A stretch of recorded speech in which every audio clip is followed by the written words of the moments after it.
People, how you doing? Today we're looking at depreciation.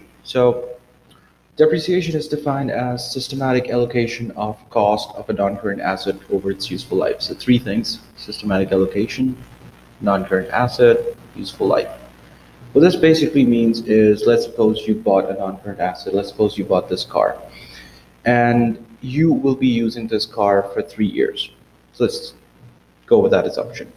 So let's say you bought the car for $20,000. You went in, paid 20,000, got the car, and you expect it to be sold at $17,000. Keep one thing in mind: you haven't sold the car yet. You still have it. You just bought it. This is just an estimate that you have, and this will be totally dependent upon you. One thing here to note is the concept of useful life. So if you use this car for 3 years and then replace this with a new one, well, then the useful life for you would be 3 years. Let's say if your brother uses the car for 5 years and then replaces it, then the useful life for him is 5 years. Although the asset is same, but because the usage patterns are different, people will have different useful life. In this example, let's say that you are using this car for 3 years. And when you bought the car, this is the amount that was trapped in it.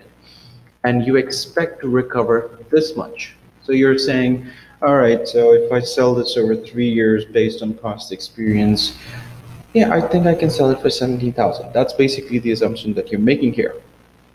So 20,000 is trapped. When the car is sold, you recover 17,000. What is the amount that you're not recovering? $3,000.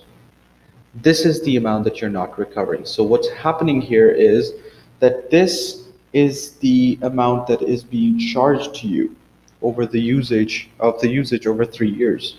And it would make sense because this is something that you will be using the asset in your business, and you would be making some amount of income out of it. You'll make some profits out of it. So it would make sense if we charge this 3,000 to our profits, because obviously you're going to recover this amount using your profits, and that's when you pay in a little bit of extra and get the new car in the next circle after 3 years. So this concept of depreciation basically means that we will take this 3,000 over here, and what we're going to do is systematically allocate over the number of years. And how many number of years were we using it? Well, 3. So you could do 3,000 divided by 3, and each year you would be charging 1,000. Again, the amount that you're charging each year depends on the method that you would choose. We will look at this in the next slide. For now, all you have to do is you just have to divide this 3,000 for year 1, year 2, and year 3. The amount again depends on the method that you choose. So depreciation, you can calculate this in two ways. For depreciation methods, you would probably be looking at these two.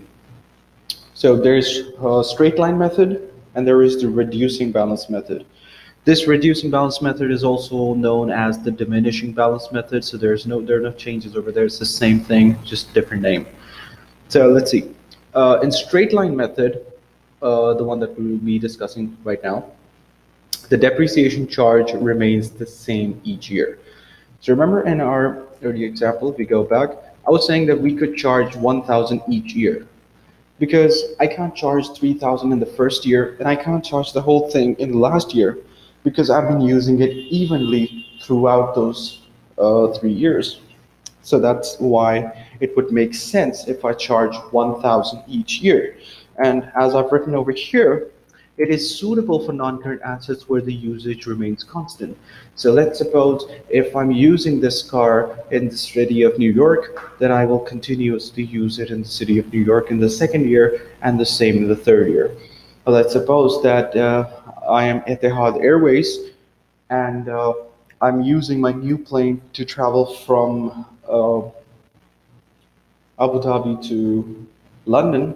That's the first year. In the second year, the plane continues to use the same distance, covers the same distance, goes from Abu Dhabi to London and then back.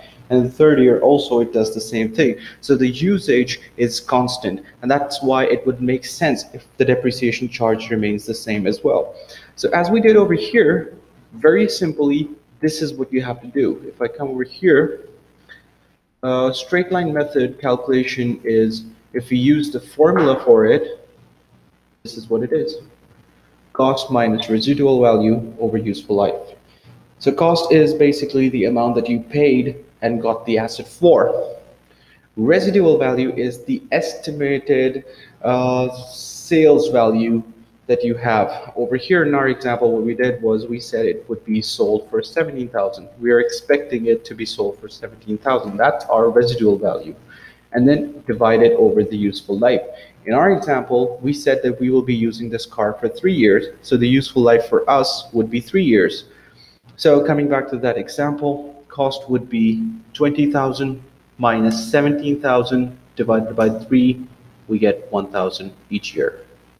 Another way that he could give you this in the exam is using percentages. And percentages are very simple. You take the cost, you multiply it with a percentage, and you get the depreciation charge for the year. So let's say, for example, if he didn't give me the residual value or the useful life, and he gave me a percentage, then I will be using this method over here. I will take the cost, multiply it with a percentage, and get the charge. So for example, if the cost is 20,000 and the percentage is given as 10% annually. So the depreciation charge for the year would be 20,000 cost multiplied by 10%, 2,000 depreciation for the year. That's it. It's pretty simple, basic stuff. So take care. Hope this makes it easy.